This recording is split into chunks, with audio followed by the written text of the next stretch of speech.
This episode of the Fire Dog Podcast is supported by AOS Services, the one-stop shop for firefighting equipment compliance built for the DoD. At AOS Services, they help military fire departments stay mission-ready with customized programs that bundle everything from SCBAs and compressors to hoses, ladders, PPE care, rescue gear, and more. Their teams work worldwide, so whether you're stateside or overseas, they've got you covered. For all your firefighting equipment compliance needs, visit aosservicesinc.com to learn more. This episode of the Fire Dog Podcast is supported by Roll Call Coins. Founded by a 24-year Air Force firefighter veteran, they understand that a coin represents more than just an event. It represents a story. Using 3D modeling and custom textures, Roll Call has moved beyond generic designs to create premium, standout coins. Whether you're honoring a department or branding a business, they make the process effortless. Start your design today at rollcallcoins.com and let your coin stand out in the stack. This is the Fire Dog Podcast. The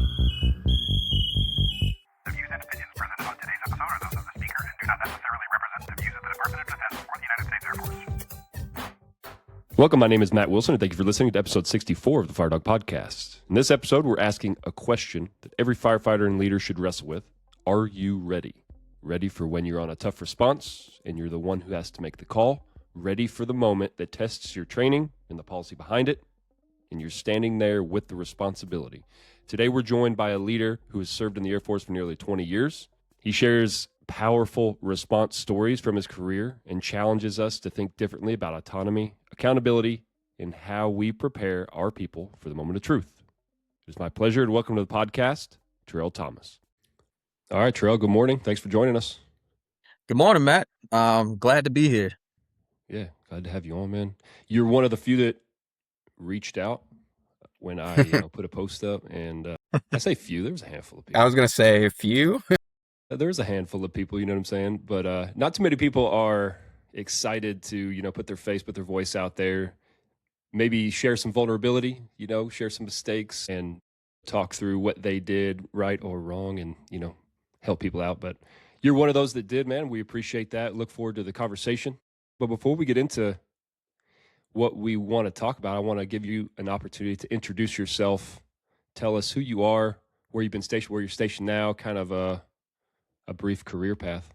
All right. No, sweet. Well, again, thank you guys for just having me on here. I know there's a lot of passionate folks out there that have a lot of topics they want to talk about, and being selected was pretty cool. So I'm glad to be here.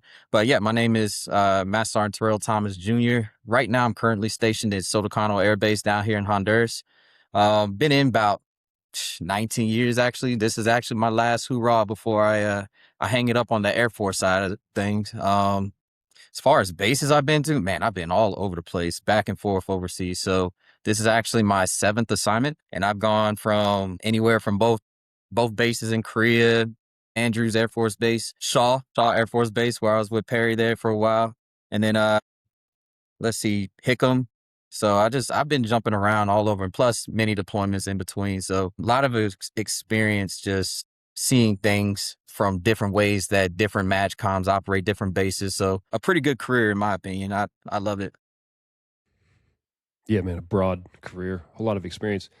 And I don't know why I thought this, but when you hit me up, man, I was thinking that you were at a lower tier, you know what I'm saying, a company officer level. But I didn't realize that you've been in for a while and that 19 years, and you're serving as deputy fire chief right now. Yep, that's right. I'm the deputy fire chief down here at Sotocano. So first time being an official deputy, but I've been in this capacity for temporary purposes a couple times throughout my career, but first time full time in it here. And cool. Yeah, just been rocking out as best as I can. You know what I mean? Yeah. Sweet. Weren't you in Florida for a little bit too? I was. After Shaw, I went to Hurlburt Field, and I was there for about 5 years. So seeing that AFSOC mission was pretty cool, pretty unique, seeing how that all works and operates. What are the plans after? Well, let's see. When I decide to promote to civilian, I'm going to see if I could try to get a nice GS job, still do fire because it's my passion. I've always wanted to be a firefighter. I've been since before the military when I was just a wee knee biter, right? And now I kind of want to still continue down that career path, maybe do like investigations, fire investigations, inspector, or if I can get back to my heart, which would be like the AC of ops type thing, because I just love riding ops and being with guys. Yeah, being on the operational side, man, I'm right there with you. Well, that aligns a lot with what we're going to talk about today. So, introduce us to this topic that you wanted to chat about. You had mentioned a specific call, and I think you said you wanted to mention maybe a couple of calls that you'd experienced where you're essentially on your own for whatever reason as a company officer, on an engine company, or any kind of just single resource apparatus. Nobody's coming. Maybe they're tied up in another call. Maybe there's a train on the train tracks and they can't get across. You're by yourself and it's a serious situation. Yeah, walk us through why you hit us up. Yeah. So again, my biggest passion is always the people that I work with, right? And ensuring that they are ready for those tough calls. And then not just before and during, but truly after for the long haul. So, that resiliency piece where sometimes it could get lost in translation, how we're preparing for that, especially with the young company officers. And, I kind of want to just put it out to the group, like the question that we really ask ourselves, like, am I, like, insert your name, truly ready for the tough call under high stress? And do I believe that the training I've done has prepared me enough for that? And not just for the incident itself, but for after. Are we teaching these guys and getting out there and preparing them for, like, hey, after this tough one happens, this is what we need to do to keep battling after the fact, right? I'll say this, man. Going back to the call, sorry I had to take a little break on it. Just so there was a couple calls. I'm gonna reference some of them from Shaw, but the first one I kind of want to open up with is at Shaw Air Force Base. I'll never forget. Austin might notice one. Being on the rescue company, right? I was a pretty seasoned staff sergeant. He was actually my driver, and we had a call to a elderly patient, run of the mill, just medical call, right?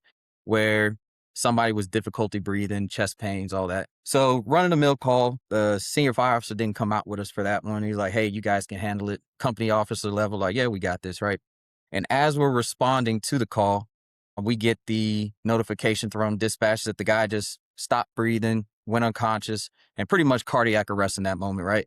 So, of course, we went into high gear, ready to rock and roll, right? Then once we get to this call, right? Same thing. Everybody's panicking at the scene. We've called for the resources. I've called for the resources, what we're going to need at the scene immediately, right? And then come to find out, as we're working this guy, the ambulance broke down, couldn't get there as quick as possible. The commanding officer, the AC on duty that day, who was the temporary fill-in, he didn't show up. He didn't come out for it because he didn't hear that it was transforming into a higher level emergency. People are getting in the way of me and Perry working on this person, man. I'll never forget, like, just trying to work this guy and communicate over the radio. And there was somebody saying they were trying to help, and they put their finger down his throat while we're trying to help this dude out, right? And it's like, shoot, here I am, and it's just a two-man company, right? Trying to coordinate all this, give instructions to a younger fireman to be able to execute their tasks, do command and control, requesting additional resources after the fact something else has gone down, right? Like a truly high stressful situation where someone's life was on the line, right? I'm not going to lie to you. My little spirit was feeling the burn on that one. I was feeling the challenge on that. I was pushed to the most maximum stress you could think of in that situation. But at the end of the day, we ended up saving that person. He actually was saved. And I'm grateful that I had Perry there. He was a great fireman. He listened to instructions and executed, right? And I'm glad that he had trust in me to be able to make the calls and follow through with all the execution, right? In order to do what we needed to do. It was a great experience and learning opportunity for me. But at the end of the day, I also said to myself, could someone else do that I'm riding with? If I was to go down, would Perry be able to do that at that time? Would somebody else be able to execute? And then I put that into myself where I want to make sure guys are prepared for those high stress situations and be ready to execute when the next person up or the next resource that you think is coming may not show up. So that's why I really wanted to talk about this topic. And then I'm going to also share some other situations as we go along where it wasn't as successful and, the adverse effect of that and how that can affect people. Austin, what was your perspective on the call he I was mentioned? just gonna piggyback on that, and it's kind of funny to hear that side of things and kind of go back into my mind and kind of like, because at that time, A1C Perry, the perspective is so different for me because my field of view is smaller, and I think that was my second time ever doing CPR, but just like, and I've been kind of doing a little bit of a deep dive on this one as well lately of this, like, we don't realize how much stress we're being subjected to. Because my point of view, like, I would just have to, like, even go back and try to remember was, like, was Chief 2 not there? Like, everything gets distorted in those high stress situations. I remember, like, okay, I remember you telling that lady to get out of here because she didn't know what she was doing. And then I remember shocking the patient, and then I remember driving the ambulance, and that's essentially my memory of that call. And so, but now that you say that, that those chunks are kind of coming back. But it is interesting to hear that side of things, especially now me being a company officer, of like understanding those things to deal with. But at that time, that wasn't on my radar. I was just thinking about pumping chest and delivering a shock. Yeah, absolutely. And for the next person to have to step up, like when you're used to it, I'd say in Air Force fire, we're kind of spoiled with a lot of that. We get that quite often where those resources are right there and they're gonna come most of the time, right? But in those situations, and I'm not saying Chief 2 didn't show up, but it was like way late into the call. Like we had already completed rounds of CPR on this person, and then we got him back. And now it's about sustaining this dude, waiting until something gets there. And then finally the paramedics were able to get there after changing rigs, right? And then Right. of course, after that, that's when Perry actually drove off. But at the same time, again, would a younger member be able to handle all that pressure? What is that? Like, how are they going to be able to think about those things? And it makes me think, and I always want to try to test my company officers like that, is like, hey, it could just be you. Or heaven forbid, it could be the next person next to you because that crew chief or that lead firefighter may not have the same experience as a senior airman. You know what I mean? So being ready to take over that call, that's why I believe this is just a true topic that we need to highlight every single time when it comes to our training versus experience, right? Being ready for default and being able to take control of a situation. Man, what a great reminder of the heavy responsibility that we have day to day that we probably take for granted. We talk about on this podcast high risk, low frequency events. Any event involving a person in cardiac arrest, a fire, is a high risk event. And for us in Air Force Fire, most of those events are low frequency. And some of us may be complacent day to day because we don't see those events. But when they slap us in the face, what an incredible reminder it is that it's like this could happen at any time, and in the most unlikely of times in the middle of the night when you're woken up and maybe the assistant chief doesn't realize that it's a tough call and he's like, hey, I don't want to get out of bed, so go handle it. It I do love this topic as well. I think that it's something that we could talk about ad nauseum. It's a problem as old as time. We're a collectively young force as firefighters in the Air Force and in the Federal Fire Service, especially for those departments that have military members. So it's easy to forget how heavy the responsibility it is as a firefighter.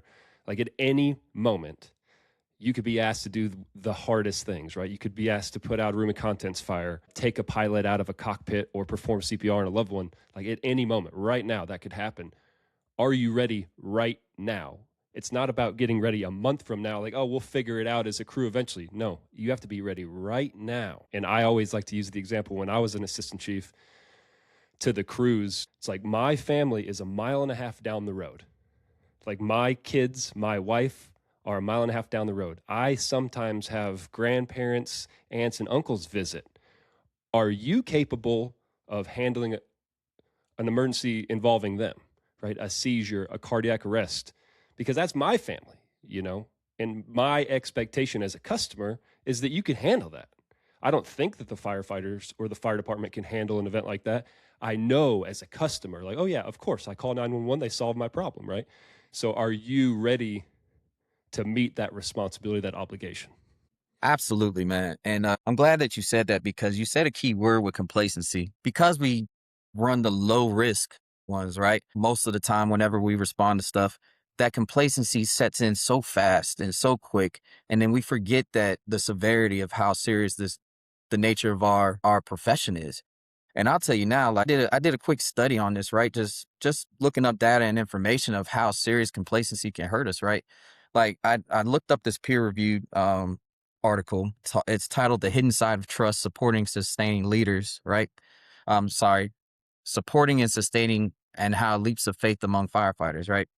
And in that study, it highlighted that in 2016, like 15 firefighters passed away, right? But then they said, and that was on firegrounds, I'm sorry. But then they said that across the nation for that year, fire calls only made up 4% of the calls. So when you look at the data on that, when you look at the details, folks were getting hurt. And there's probably more into it, like, right, the intricacies, whether it was a department that runs frequently or department that gets fires more often, right? However, when you look at that as a statistic, you had people passing away at these scenes on the lowest end of the spectrum at the moment, at that time for that year, actual fire calls. And I always say to myself, like, you want to pay attention to the small details, because did complacency cause that? Were they even fit to fight fire? Were they training to prepare themselves for that? Or were they just coming to work, doing the daily details, eating good food and sleeping, right? Knowing that this job is a job that's physically and mentally demanding. So I paid attention to that and I was like, man, that's crazy. And then digging deeper, like outside of fatalities, when you talk about injuries, 32% of the injuries at firegrounds were caused by either improper training or not knowing procedures on what they would have to do. Like, that was just a quick synopsis that I grabbed from the NFPA.org website, and they talked about firefighter injuries, right? So it's important that we stay on top of that and we train these dudes to prepare them for that, because again, at the end of the day, not just for the community that we serve, which we should take pride in serving in, right? But also for our guys to ensure that, hey, I'm not going to let complacency take out my people, right? I'm not going to let lackadaisicalness decide on whether or not my crew gets to go home to their families, right? If it's a freak accident, it's a freak accident. We are in a career where it's dangerous, hands down, right? It is 100% dangerous. We know this.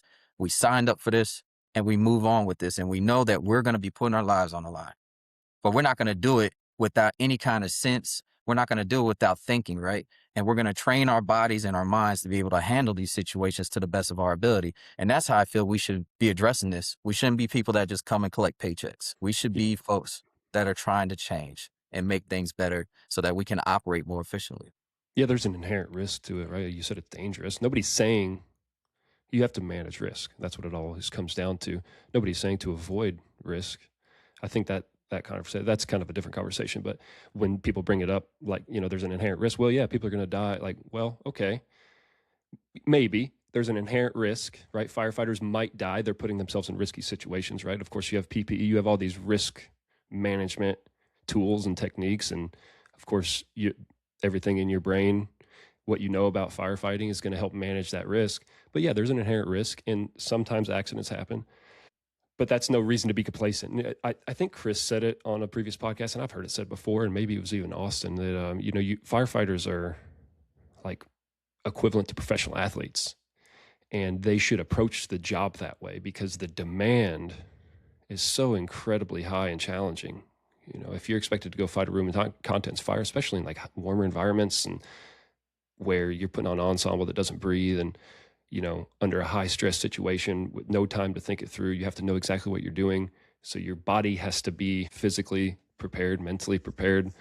I love that comparison. You really should approach the job like a professional athlete approaches their sport.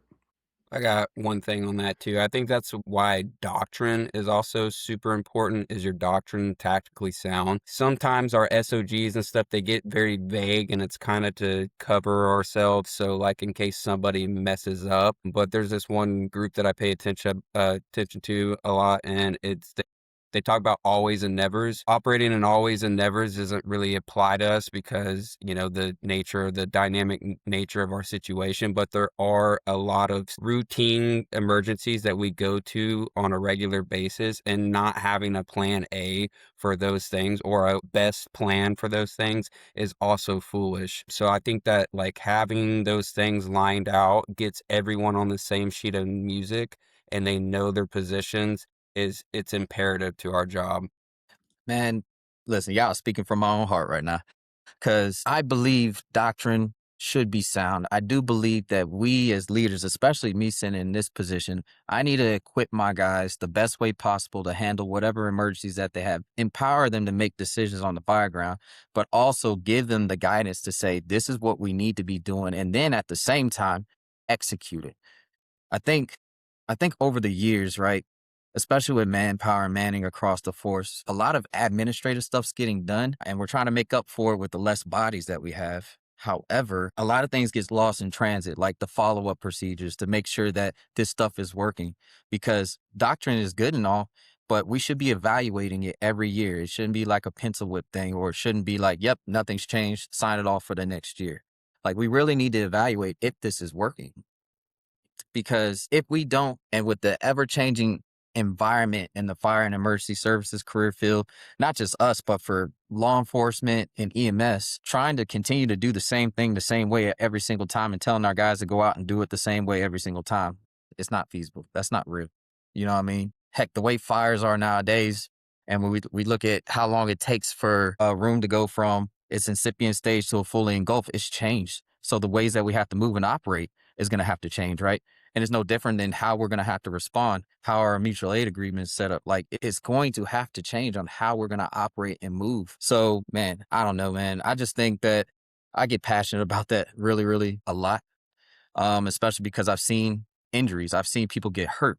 I've dealt with people that have passed away in the fire service right next to me, right? So we definitely need to make sure that we're doing what we're supposed to do. I do have a question, though. Whenever we do come across those situations, right, and we're doing doctrine and we're following it to the T, and someone still gets hurt or somebody gets injured severely, like, how are members bouncing back? From y'all's perspective, like, have you seen how members actually bounce back from that and what that actually looks like whenever they think they're doing everything the right way in a high stress situation and it doesn't turn out? What does that look like to y'all? Because I can tell you now, from what I've seen, there's one or two things that happen, but I want to hear what y'all's perspective is real quick on that before I continue. I'll take it. So that's a pretty difficult question. And the quote that comes to mind, or the I guess idea, I think I got it from Jay Bonifield. He was talking about his Anatomy of a Push class, and it's a perspective thing. Basically, there was a captain. They get a report of a car fire and with somebody trapped, right? The captain ducks in there real quick to try and make a grab, high risk kind of situation. Didn't put his mask on. It was just a in and out kind of thing. He gets written up for not using proper PPE. Okay. Same exact situation at a different department, right? Two guys show up on an ambulance, car fire, somebody is trapped. They don't put their SCBA on or anything. They go in, pull them out, and they get medals. So what the difference between free thinking and freelancing is outcome. So I think understanding that and understanding what those people were trying to accomplish, even though they might have, gotten hurt or whatever, has a lot to do with that, rather than just trying to come down on somebody because they didn't follow the textbook rules. Man, that's a quote right there for a bumper sticker. That was great. Man, I agree with Austin. I think it's a multivariate thing. And I know the question was, how do members react or bounce back? I think it comes down to the organizational culture. How does the organization handle mistakes? And it's funny that you bring this up, man, because I just wrote a paper about it for my executive fire officer course. And I too was like reading into some studies into, some different opinion pieces on what people think about this topic. It's one of those, again, another topic or problem is old as time. It really comes down to what is the standard operating procedures and the protocols in the department? What's the leadership culture? What's the overall culture? How do you handle mistakes? There's a multivariate thing. And to start from the top, to start from the executive level, the fire chief, deputy fire chief, and assistant chief, battalion chief, section chief levels, it's important to have, in my opinion, to have a solid protocol, a solid foundation of solid documentation for procedural things. Wear your gear right, buckle your seatbelt on fire engines, use your equipment right. We don't want cowboy firefighters, but you want firefighters that have autonomy to act in those moments where someone's life is on the line and they don't have time to think it through. So it's finding the balance between those two things. And if there was some kind of injury on the fireground, if I'm the fire chief in that scenario that I described, in that kind of culture that I described, okay, somebody got hurt. Are they okay? Let's make sure that we notify their family. Let's make sure their family's good. That's first step for me. Number one, are they okay? Is their family good?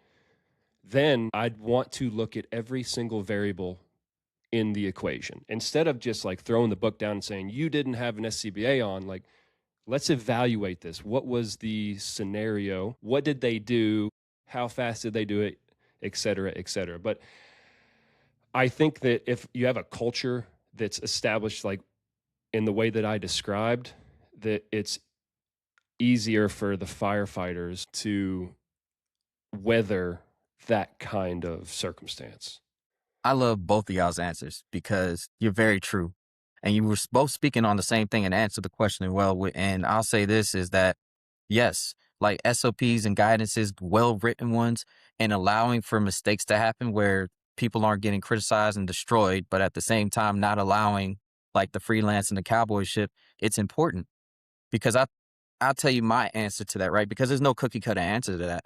But you both had different views on it. And I bet you the listeners are also going to have different views on what that looks like, because it is a complicated, compact question, right? At each organization and whatever that culture is. But I kind of boiled it down from my answer to two factors, right? When high stress situations with the desire to succeed will generally lead to one of two outcomes, right? One, success that gives the crews great experience that can build trust for their teams. And then two, failure could lead to doubt and capability in oneself, their team, and the organization they work for, right? And whenever you add in whether life is going to be lost or saved, it increases it dramatically. So with that being said, what does that look like, especially if they follow SOP and guidances and then things still go wrong? Or the scenario that I'm about to share, what if you vary it, if you deviate from that, which could look like a cowboy scenario, and then you try your best to save someone, and then they still end up passing away, right? It's a heavy topic. And I want to share this one because this one is something that sticks with me it's stuck with me ever since that day. And, and I go and talk to people about it, which I always highly advocate. Like, we're in a career field where 70% of us are going to experience a traumatic type of call, right? And maybe 25% of those folks are going to have to seek help. So I always say, hey, go talk to somebody. But with that being said, I want to share this call that happened at Shaw. I won't forget we were undermanned and we were riding what we called the unit back then. We had to go with the ladder truck and the rescue company because something would happen to our engines at the time, right? And our manning was so bad that we had to pull both units because the rescue company would have to bug out to other calls sometimes, right? So what ended up happening was a bad windstorm came through. And of course, it knocked power out for a little bit. And then we had the routine fire alarm activations all over base, right? So we're riding all over. I was on the rescue company. And I was the lead company officer at each one of these emergencies we were going through. We get the call from the county asking for Rescue 3 to respond to a tree that had collapsed on a trailer, and it had pinned a 3-year-old boy underneath the tree. The boy was alive, but it was causing him where he couldn't get full inhalation in. He couldn't get full breaths of air, and he was slowly asphyxiating, right? At Shaw, we were one of 3 rescue companies at the time in that whole county, right? That would respond to anything. We had our little area where we would just, if we got toned out, we were riding out, right? So here I'm at this scene, and I'm like, okay, right now I'm at a scene. Before I can be committed to go out there, I need clarification from my assistant chief on whether or not I can bug out from this call and go out there, right? I remember coming over the radio, shooting messages to him, and I wasn't getting any feedback, right? I wasn't getting anything. And again, he wasn't at the scene with me. So Here I am hearing them saying that they're sending units down to Lowe's to get chainsaws when we have everything on our truck. So I'm sitting there with my driver. We're both feeling anxious at this time. Like, hey, man, we got to do something. We got to do something. I said, I'm going to just make this call on my own, right? They had called for us. We said that we couldn't make it. They didn't try to call for us again. I just said, bump it. We're leaving. Ain't nothing happening at this building. The ladder company, they're going to have to just figure it out. It's just a fire alarm activation. No harm, no foul, nothing smoke or fire. We already did the investigation piece. So I bugged out. I made a call. We get to the scene. And of course, everybody and their moms out there trying to save this little boy, right? So we get the chainsaws out. We start cutting. We are able to get him out. He did go unconscious for a while. He had stopped breathing, but we were able to get him to breathe again. However, unfortunately, he had asphyxiated himself for so long that he eventually became a vegetable, and that little boy had to be pulled off life support.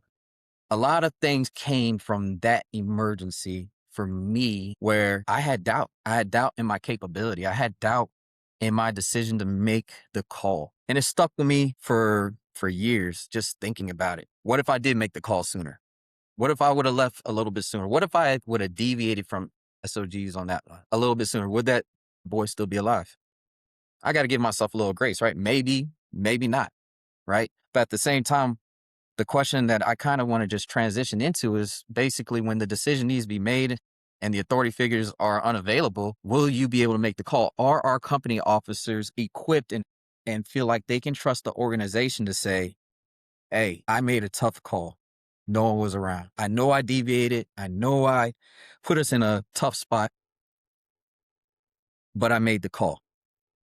Are your leaders willing to accept that? Or are they going to be the ones that say, well, you deviated from SOGs and SOPs? And this is why I say it's important that organizational leadership gets involved in that and says, hey, maybe we need to rewrite something where it gives them a little more leeway versus it being vague, right?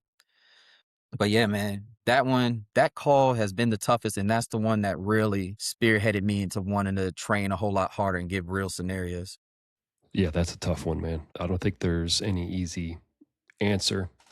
I'm going to continue to foot stomp on organizational culture being the most important thing so that there's no fear of repercussions if you know you're making a good and right decision, right? Or it's based on legitimate things. But let's say that alarm activation had turned into something worse, and yeah, it gets really murky. It's not black and white. There's a lot of gray area. And so I think there's an algorithm of priorities. And this is a tough to say, but when you're on a military installation, your first priority and responsibility is that military installation. So now there's a kid trapped under a tree and you know that you have the capability to get him out, and maybe, they're at Lowe's getting equipment. Yeah, of course you want to go split to take care of that problem. But I don't think that Shaw should shoulder the burden of responsibility for that, for that incident. That, to me, that's a multivariate one, but the county should be introspective in their capabilities too. Like, how do we not have airbags or chainsaws, or, you know what I'm saying? And maybe it's a money thing, maybe it's a political thing, maybe it's a manpower thing. I get that it's really complicated, and that's a rare incident. And so we don't expect it to happen, yada, yada, yada. But that's a great example, man. I think it's also important to talk about like national consensus. It's important to talk about litigation too. That's an important element to this, right? When we're talking about protocols, national consensus standard, what's right, what's wrong as a firefighter, what am I expected to do? And I've looked into several lawsuits just through my studies, my undergraduate, my graduate degree, because it was required of us to look into these things. And there is and I encourage people to go out there and look this kind of stuff up. There's this one chief out there that just like, he's also a lawyer. He's a firefighter and he's a lawyer, but he goes through and he interprets these lawsuits that are out there. A lot of them are like on overtime pay and discrimination. There's a lot of stuff like that, but there's also like a lot of traffic related stuff. Did they park right? Did they not? Did they use their sirens and lights? Believe it or not. Like, there have been firefighters litigated for not using sirens and there being a car accident and people dying and that firefighter being found liable, right? So you could look into those kind of lawsuits and see like what is the law saying and what is happening to these fire departments. These fire departments are paying, or these cities, municipalities, and counties are paying multi-million-dollar lawsuits when firefighters don't follow the protocol that they said they're going to follow, right? So it's important to have that in the back of your mind as well. So a multivariate event, I think it comes down to having sound protocol, following that protocol, but at the same time, Austin brought it up earlier, enough giving company officers autonomy in that protocol, in those SOPs, to make those hard decisions, right? So that we're not tying our own hands if it goes to court. I said a lot there, but those are my thoughts. No, and you're on it because yes, Air Force comes. That's what we're here for. That's what we're paid as Air Force firefighters. This is our jurisdiction where this is what we're supposed to be supporting. Mutual aid, yes, we have that agreement. So yes, we want to support you, but at the same time, we got to take care of what's ours, just like they would do the same thing, right? If they can support, they can support. They can't, they can't. And I'll say this, and I'm not beating up Shaw at all, because at the end of the day, once that call was made, I had nothing but support. They said, I'm glad you made the call because I would have told you to go, right? And you followed it to the T up until that point, and you had to make a decision. And like I said, the crews had already did the investigation, and they found out that the cause of that activation more than likely was just from the lightning, or not the lightning, the windstorm knocking out power for a little bit, which sent the system into alarm. So educated decisions on that part. And that's where I will say is that these company officers, our young company officers, they got to train and they have to actually know what they're doing and train in these scenarios where they're able to investigate. They know what they're looking for. They've utilized all the tools and resources. So when those calls do happen, they're able to make those tough calls. And again, just like you said, the organizational culture and how it's structured, the SOGs, SOPs, FMP, right? They give that leeway for them to make those calls. I've been in departments where the SOPs were very strict, and if you deviated, that's you. They said full liability is on you. And then I've also been in departments where it's very lax, where it's like, well, this is how we respond to these. However, situation dictates. Literally, that's what it'll say, situation dictates. And then it's up to the company officers. But then again, that's where you get into that gray area, that muddled area, where are you using full judgment before you make these decisions? Are you taking proper risk assessment protocols where you're thinking everything through? And that's where people can get in more trouble, right? Sometimes if we're not careful. So I think as organizations grow and as years go on, it's very important that we keep reevaluating and we use these case studies from across the nation, not just our own department, but from across the nation, and say, hey, we can come across this type of call too. Probably slim, but we have the capability and the ability for that to happen. So maybe we might want to adjust on that, right? So you're absolutely right, Matt. Like those case studies, those litigations, all that's important to look into whenever we're building these things. Yeah, I mean, case studies would, and I mean, it's a way to dive into the complexities of these scenarios you're talking about and like what was the outcome. And it's firelawblog.com. Kurt Verone is the gentleman who runs that. And again, I think he makes, let me see the last post that he made 15 hours ago, 2 days ago. Albuquerque paramedic staffing lawsuit ends with settlement, yada, yada, yada. A lot of manpower stuff, injuries while on duty. There's a lot of that kind of stuff, but there's also, emergency events, how firefighters made decisions during those events and what the outcome was in litigation. And you would be surprised to see some of this stuff like, oh, that he was trying to do the right thing, right? That kind of stuff doesn't hold up in court. There, to a degree it does, but I mean, at the end of the day, when you're talking about someone's life being lost and a family seeking damages, or maybe an organization seeking damages, man, they get into the weeds of the law. And what does the law say? What does the fire department say they're going to do? They do that as well. And what does the national consensus standard say? So national consensus standard would be NFPA, and whatever consensus standard that department adopted. For most departments, it's NFPA. There's some nuances out there. Phoenix doesn't follow NFPA.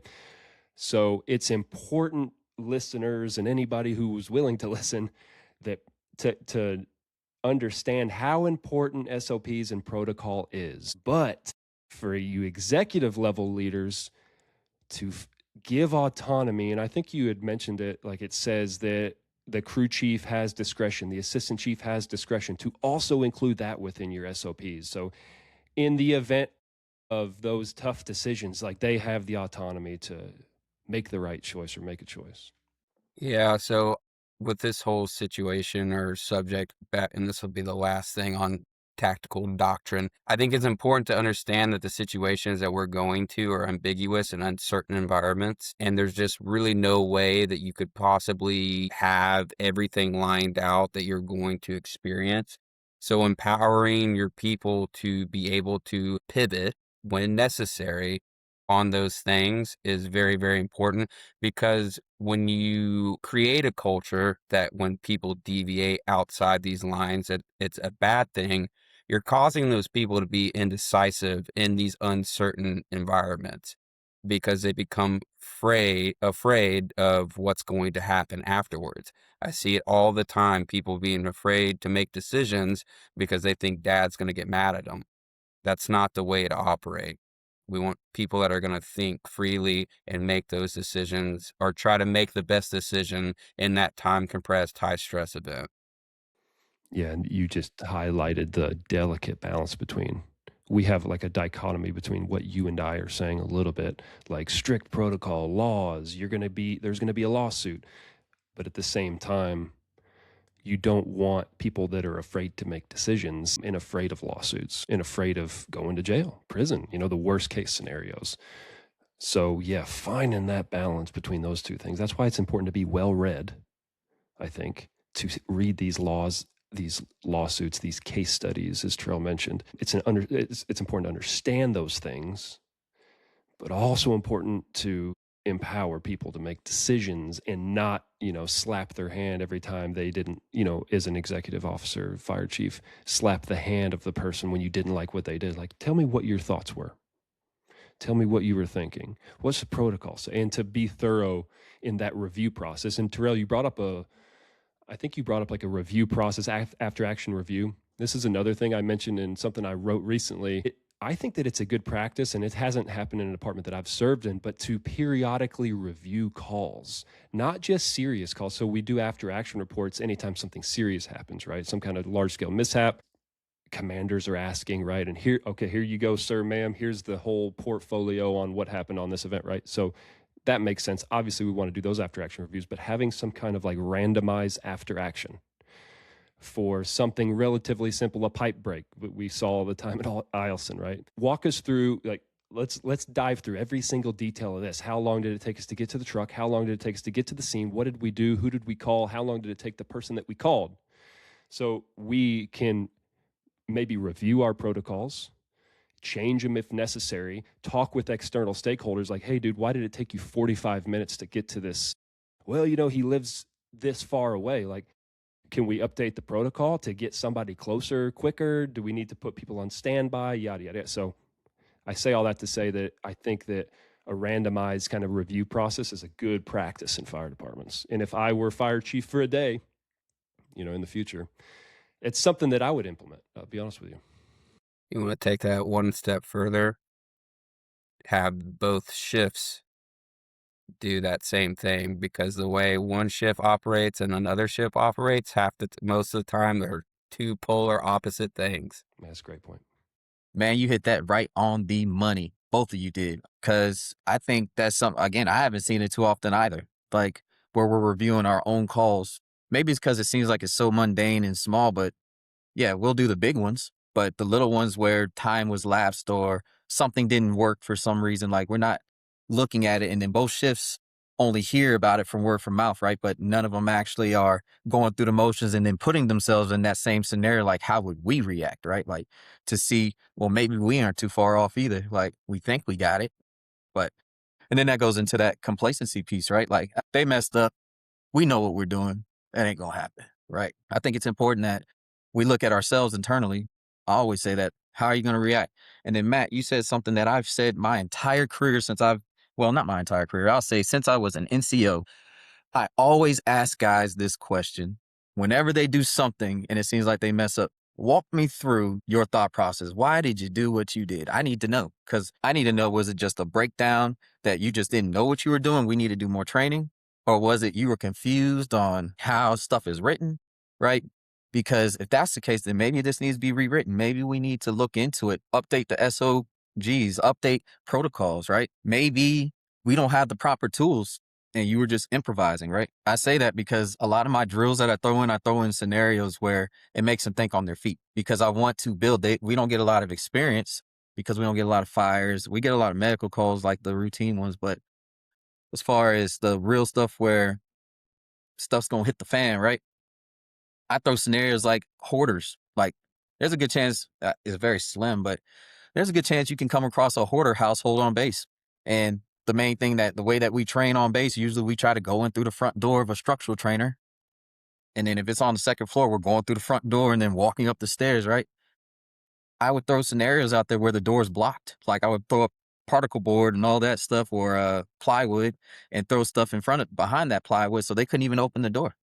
And I said, the fire's on the second floor. You got someone in there. What are you going to do? And then as they're going through, like, they're trying to figure things out. Like, what are you going to do? Are you going to keep doing this? Or are you going to stand still with like a deer caught in headlights? Or are you going to improvise type thing? And how are you going to improvise? And then walk me through your thought process on why you made that, right? Because I think that's something that needs to be done all the time. Cut out the root of the check the box scenario just to say we did the training. Like, make this complicated. Make it stressful. Matter of fact, after the senior fire or the senior company officer out there goes down, ask the next man up, what are you going to do? Put them in the hot seat. I always believe that, as if you're on the engine and you're crewing that truck, I'm going to take you out eventually. I want to see what the next man up's going to do. And I'm not talking about just a mayday, they went down and then they pulled them like 5 feet through the door. No, I'm talking about before you even went in. Like, hey, dude had a heart attack. He just passed out. What are you going to do now? Fire's still going. You still got a body in there. Your buddy's laying right here. What's your priority? The next engine's not going to be coming in for like another 3 or 4 minutes. What are you going to do? And make them think, because that's something that is lost in translation until you actually get the experience and go through it. And again, how many times are we in the Air Force Fire Service, since we have to PT all the time, right? How often are you seeing guys fall out? Not too often, but you can go on a mutual aid response and the next thing you know, that's it. It's happening right there, right? So company officers, man, like, there's a lot on their shoulders, and the young ones that probably never received that training, they're thrown into these positions and they've never actually had to figure that out. So I strongly believe case studies, talking cross, seeing how we reacted, having the young company officers and the senior fire officers actually talk, the executive officers actually talk, and how they would walk through it if they were in that seat. I think that's something that we should be doing. And Matt, you hit that on the head, man. I like that response. Man, you made a great point. And Austin, I don't know, I can sense that he probably wants to hit on this too, but you should make training harder than what you are going to potentially face.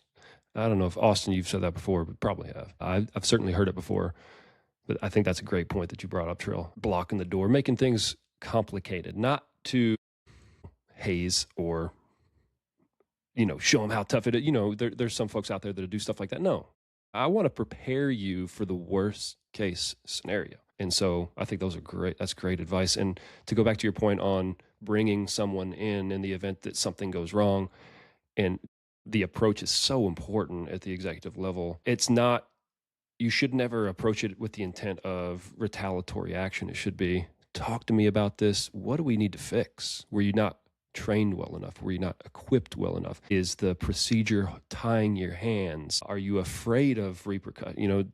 Something that I need to address at my level. Are people afraid to make decisions, right? Like, so really it's an investigatory kind of practice so that you can make the department better and so that you can, make sound firefighting practitioners. Yeah, so I'll touch on the training thing real quick. So I took this class. It was called Training for Performance last year, and it kind of got into some of the neuroscience of like what's actually kind of happening in our brains, and like basically just how to overall improve performance, especially when it comes to training. Especially because throughout our careers or throughout our departments, there's a varying levels of experience, skill, all these different things. And so there's I'm gonna butcher this. It's like the Yerkes Dotson bell curve of it's like stress, stress basically, and there's good stress and bad stress essentially, and there's a sweet spot for that. But there's also a you can take that same bell curve and it's between like how hard something is and how easy something is. There's a sweet spot for that as well, because if you take a new guy and he's trying to cut, say brand new guy, and you put that piece of plywood up there, that's going to stress him out to the point where like he doesn't have a frame of reference for that. There's the chief that put this on. There's basically you have to be able to scale up and scale down your training depending on who you're training at that very moment. So there should be a JV drill for the new guys, right? Get them the sets and reps, let them get comfortable. But this, say the drivers, the 5 levels, the company officers, the guys that have been around for a while, if they're just continually doing the same boring drills over and over again, they're not gaining anything from that, because you're exactly that, to your point, they're not having to use their brain. They already have the muscle memory. They already have the frame of reference. But those are the guys that benefit immensely from when you do put that prop in, or when the fire does take your plan A away and they're forced to pivot, because 90% of the time in real life, like you were speaking to, your plan A is going to go out the window. And so are your tactical objectives pliable enough to be able to mold to that situation and be able to pivot, or is it too rigid that it's going to become brittle? Man, you brought up an excellent point about kind of having tiers of training. Tier 1, 2, 3. 1 being the basic tier and 3 being the, more advanced tier to challenge those seasoned company officers. And, let's be frank, incident commanders, they need to be challenged as well. Those people who are expected to coordinate and call for resources and et cetera. But I think that's I want to hit this because I feel like I have a sense that I'm kind of sitting in an ivory tower. Like, this is how it's supposed to be done. Like, I understand, and I have made mistakes, and I understand the challenges that Air Force fire departments are up against. Like, you have this constant influx of brand new folks and you're constantly doing tier 1 level training, because I'm always doing the same thing over and over again. That's an incredibly tough challenge that we have, but it's important to find time for those more complex trainings too. And maybe, I always like to use percentages, but maybe we're hitting 70, 80% basic level stuff, and we're, 20, 30% of the time hitting the advanced stuff, and also bringing the basic level people along with us. Like, hey, grab onto my coattail and follow along with this, right?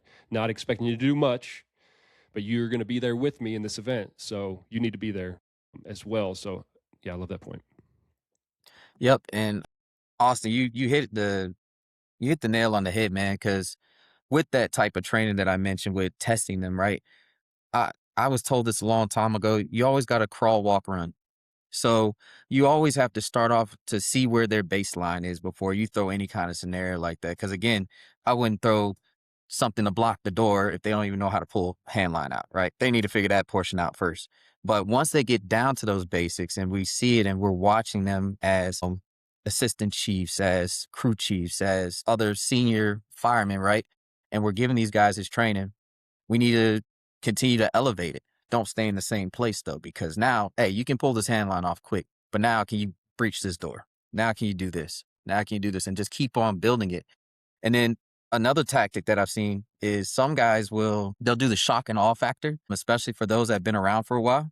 And what they do is they throw a tough scenario out before you start crawling, just to show them like how serious it can be. And then you crawl from that point, and then you build from that point, because what it does is it opens up a sense of reality. Like, maybe I'm not as good as I think I am at this point. Maybe I've been missing out. Maybe all the stuff that I learned, I can still keep going. And then when you start including those new things, they're more in tune to want to study. They're more in tune to want to listen to what they're receiving. Because I've come across so many guys in my career that, and it used to piss me off real bad. They would say, I'm pretty good. I got this. I've been doing this for a while. I know what I'm doing. And then as soon as we go on a real call, they're messing up. And like, why are you messing up on this? This is something that should be basic to you by now. It's like, oh, we don't do that enough. So, and they start making excuses. I can't stand that. I'd rather you be honest, humble, in this profession and know I can still learn something new. And or I haven't done this in a while. Maybe I need to go and practice this. And like you said, have people grabbing onto the coattails and bringing them along to learn this stuff. Because from what I've been seeing, a lot of times that's not happening. Guys get done with the basics. They finish their CDCs, they finish their training, and then it's kind of just floating. And then next thing you know, they're forgetting things. It's easy to forget stuff in this career field. It's so easy. I think I've seen so many guys, they'll forget how to breach a door, or they'll forget to bring tools to the door. And like, that's a basic thing to do. Like, that should be second thought, like instantly, like you're just grabbing tools, but they keep forgetting. And it's because they don't do it enough, or they'll forget, you know? Well, Terrell, man, great points. And what an excellent episode, man. We hit some great stuff. I always like to try to end with, action items for listeners. I'll allow you, give you an opportunity to, hey, what should listeners walk away? What can they do moving forward? If I'm a crew chief, if I'm an assistant chief, what can I do moving forward to address this issue that we're talking about? Yeah, of course. We've talked about it, but maybe we just summarize, you know what I'm saying? Yeah. All right. So if I was talking to the young assistant chief me or the young crew chief me, I would say, hey, be honest with yourself. Are you truly ready for the unknown? Are you truly ready to react to something that you've never experienced? And if so, or if not, what are you doing to prepare? What are you doing to get ready to ensure that your guys are prepared and that they're going to make it home the next day? Because at the end of the day, your brothers and sisters are going to be out there with you. Are you ready to tell somebody, I'm sorry, I didn't train them enough, or I'm sorry, I didn't prepare them enough? Or are you ready to say, they're one of the best firemen or firewomen that I know, and it was a freak accident that should have never happened, but I know dang on well they were the best at what they did? Yeah, man, I think that is the underlying and most important point of the conversation today, making sure that you're ready, make sure that your crew's ready. I'll also add that at the executive level, and maybe I'm speaking to my future self, an ideal organization. I've served as deputy chief, but, I aspire to go higher or whatever. But so maybe I'm giving advice to my potential future self. And this is something Gordon Graham highlighted in, several of his keynote speeches and podcasts and things that he talks about is making sound protocol, number one, but highlighting within that sound protocol those high risk, low frequency events that firefighters may encounter. And he took it as far as to color coding maybe in a red border. These pages, firefighter, I want you to focus on these pages because as a fire department, these are the potential events that we can encounter that are high risk, low frequency. And this is what I want you to do in this moment, in these moments, with a little footnote of autonomy, right? So I think an executive level action item is to review your protocol, and maybe find those things and maybe color code. And, that's an administrative burden. I get it, but I've always liked that point. Austin, do you have anything? One last thing on training, just because we're kind of talking about the subject of how to make some of these younger guys a little better. And if I could go back and we kind of do it without knowing that we're doing it, but just to highlight it because it is such an important thing. There's one factor a human factor that we don't really think about or necessarily maybe train, and that's what pressure is. Pressure on the fireground, pressure during training. So there's a skill progression, right? So you can take and what pressure does is it allows you to start filling those sources of friction where the seemingly easy becomes hard. And because it's a real thing, right? And there can be pressure from internal, there can be external pressure. So you can have the internal of like not wanting to mess up and not wanting to fail in front of people or let your crew down, or you can have, other external pressures from the scene itself.